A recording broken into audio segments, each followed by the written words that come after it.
Hello, నేను miss యశ్రావు. ఎట్టకేలకు BRS MLC కవితకు బెయిల్ వచ్చేసింది. ఢిల్లీ లిక్కర్ స్కామ్లో కింగ్ పిన్గా వ్యవహరించినటువంటి కవిత దాదాపుగా 153 రోజులు పైగా జైలు జీవితం గడిపారు తీహార్ జైల్లో. ఆవిడ్ని బయటికి తీసుకొచ్చడానికి రకరకాల ప్రయత్నాలు చేశారు. న్యాయ వ్యవస్థను ఉపయోగించుకొని బయటికి తీసుకురావాలని బీఆర్ఎస్ పార్టీ అనేక ప్రయత్నాలు చేసి ఎట్టకేలకు సక్సెస్ అయింది. ఢిల్లీ హైకోర్టు మాత్రం బెయిల్ని నిరాకరించింది.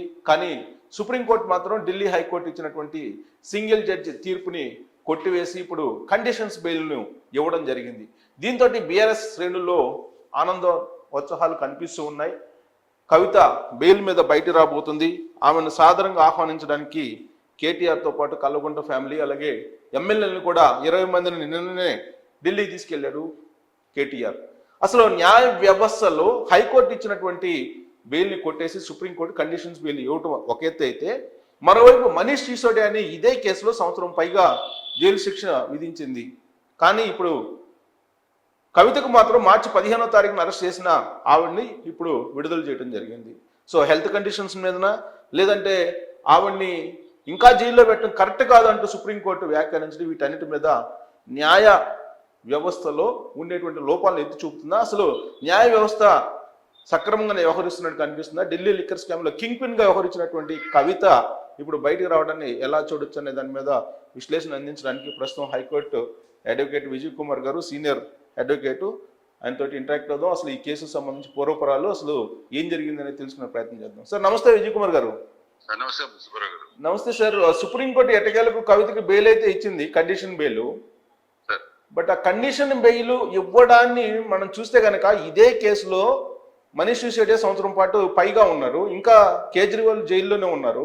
బట్ కవిత మాత్రం బయటకు రావడం అనేది ఇది ఏదో మ్యానిపులేషన్ జరిగింది అనేటువంటి అభిప్రాయం ఎక్కువ మందిలో వినిపిస్తూ ఉంది. బట్ ఒక అడ్వకేట్గా ఈ కేసును చూస్తే మీకేమనిపిస్తుంది? Sir, discretionary powers of the supreme court, high court, various courts ఉంటాయి. కోర్టు డిస్క్రిషనరీ పవర్స్ ని మనం క్వశ్చన్ చేయడానికి వీలు ఉండదు, దట్ సుప్రీం కోర్టు. ఇప్పుడు ఇంకోటి మీరు చెప్పినట్టుగా సిసోడియా కానీ లేదా ఢిల్లీ సీఎం విషయంలో కానీ డిఫరెంట్గా ఉంటుంది. ఎందుకంటే మహిళ కాబట్టి కన్సిడరేషన్ డిఫరెంట్గా ఉంటుంది. అది కేవలము ఒక పార్టీకి సంబంధించిన వ్యక్తి కాబట్టి ఆ విధంగా చేసిన కూడా మనం అనడానికి వీల్లేదు. ఓకే, ఇప్పుడు ఈవెన్ 302 మర్డర్ కేసులో కూడా వీళ్ళ మహిళ అయితే ఇవ్వచ్చు అని చెప్పేసి ఉంది. ప్రెగ్నెంట్ లేడీ ఉంది, ఇవ్వచ్చు. చిన్నపిల్లలు ఉన్నారు, ఇవ్వచ్చు. అట్లా వేరియస్ రీజన్స్ ఉంటాయి. తర్వాత మొన్ననే కూడా సిసోడియా కేసులో కూడా చెప్పారు ఏమని, బెయిల్ ఈజ్ ఏ రూల్ అని. Bail is a rule, jail is a discretion. Section 45 కింద ఈ బెయిల్ ఇస్తున్నామని చెప్పారు, ఒక వ్యాఖ్యానం చేశారు. సెక్షన్ 45 అంటే ఏంటి సార్ అది? సెక్షన్ 45 ఏ యాక్ట్ నేను చూడలేదండి అది. ఓకే, సెక్షన్ 45 కింద ఈ బెయిల్ మంజూరు చేసినట్టు సుప్రీంకోర్టు అనౌన్స్ చేసింది. మరి ఓకే, అది యాక్చువల్ ఆర్డర్ కాపీ నేను చూడలేదు, ఇంకా డీటెయిల్స్ నాకు కూడా మొత్తం తెలియదు. ఓకే, బట్ ఓన్లీ థింగ్ ఏంటంటే ఆ యాక్ట్ ప్రకారంగా ఇవ్వాలి అనేది ఏం లేదు. వాళ్ళు ఇవ్వాలి కాబట్టి డిస్క్రిషనరీ పవర్స్ ని అందులో యూజ్ చేసుకొని ఇచ్చారు. వాళ్ళు పార్టీలకి ఇవ్వాలని లేదు కదా, ఎప్పుడో ఇవ్వాలి, ఎప్పుడు కూడా ఇవ్వచ్చు. So it is the discretionary powers of the court. Court has granted the bail.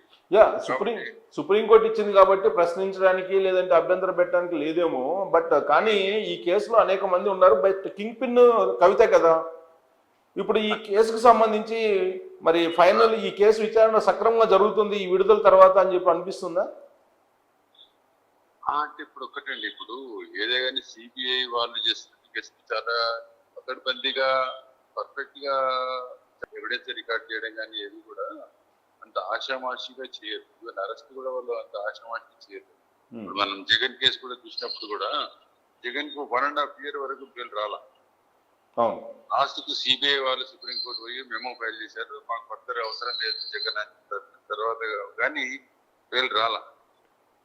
So delay అనేది కొంచెం జరుగుతుంది.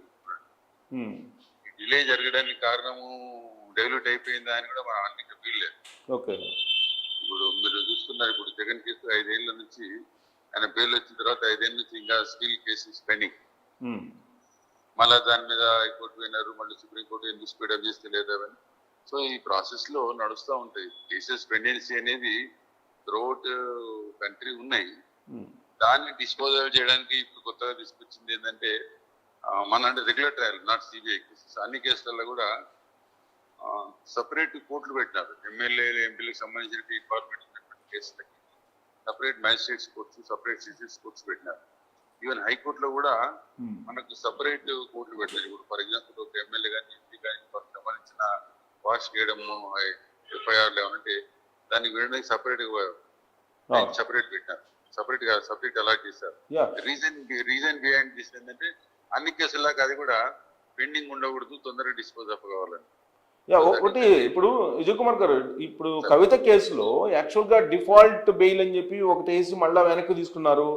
ఆ తర్వాత ఈ మీద ఈ హాస్పిటల్ కి సంబంధించి ఆమె హెల్త్ బాగాలేదని, ఎయిడ్స్ పేషెంట్ల మధ్యలో ఉండాల్సి వస్తుందని చెప్పి, తర్వాత ఆమెకి ఏదో బీపీ ఎక్కువైందని చెప్పి ఏదో 10 కేజీలు తగ్గిందని ఈ మధ్య ఎయిమ్స్కి వెళ్ళి 2-3 సార్లు వెళ్ళినప్పుడే ఈవిడికి బెయిల్ ఇచ్చేస్తున్నారు, బెయిల్ ఇవ్వడానికి మొత్తం ప్లాన్ జరుగుతుంది అనేటువంటిది వినిపించింది కదా.